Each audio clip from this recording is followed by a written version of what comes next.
Okay, on today's menu, I have smiling sesame cookies, and these guys are such a delectable Chinese New Year treat. They are bite-sized and crispy and crunchy on the outside, and on the inside, they're almost soft and cake-like. And they are called smiling because when you put them in the oil, they actually pop and crack, and the cracks kind of form and resemble a smile. They're so easy to make and so fun to eat, so I hope you guys all enjoy.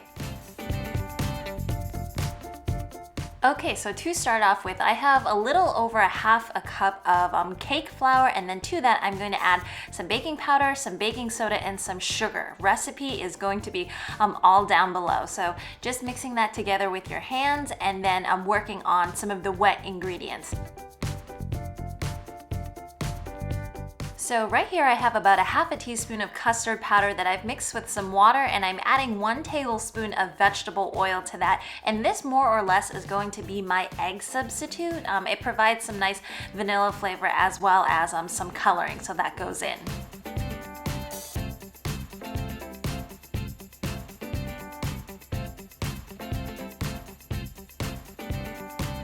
I'm just trying to get a feel for the dough right now, and we'll probably add like a tablespoon of hot water, a little bit at a time, just until this dough comes together.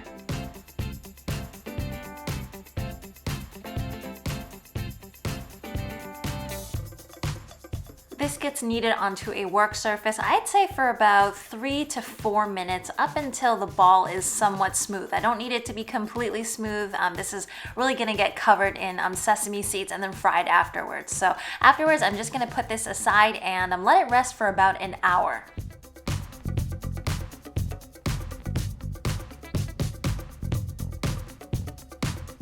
After the rest, I'm just gonna knead the dough a little bit and then roll it out into a long log. And then from there, using my pastry cutter to cut it to between, I'd say like 10 to 15 pieces.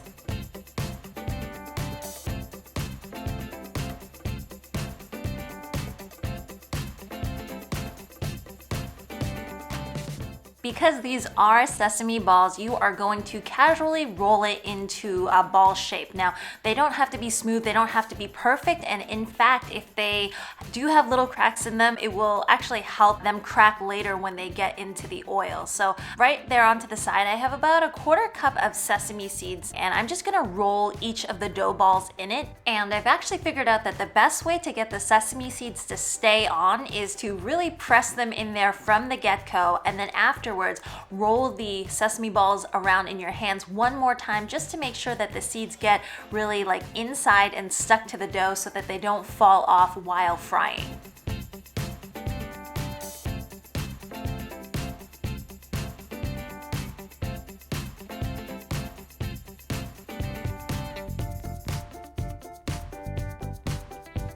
Rightio, so these guys are ready for frying. So in a pot, I have a couple cups of oil that I've heated to about 330, 340 degrees, and you just want to gently drop these guys in and fry them for about 3 to 4 minutes until they get golden brown. It's a nice idea to take a sieve or maybe some chopsticks or whatnot and rotate these around so that they get an even browning throughout.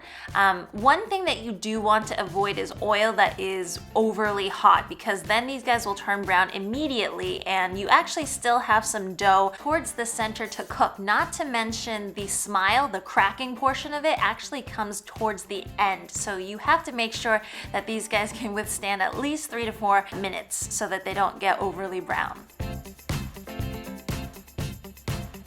So I don't know if you guys can see that right now, but like little white spots are showing. They are actually cracking and popping open from, you know, the baking powder and just the heat and moisture from within.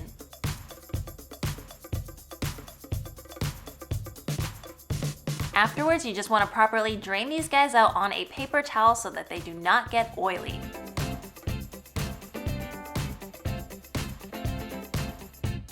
And there you go, folks, these smiling sesame cookies. They actually turned out a lot more addictive than I thought that they would be.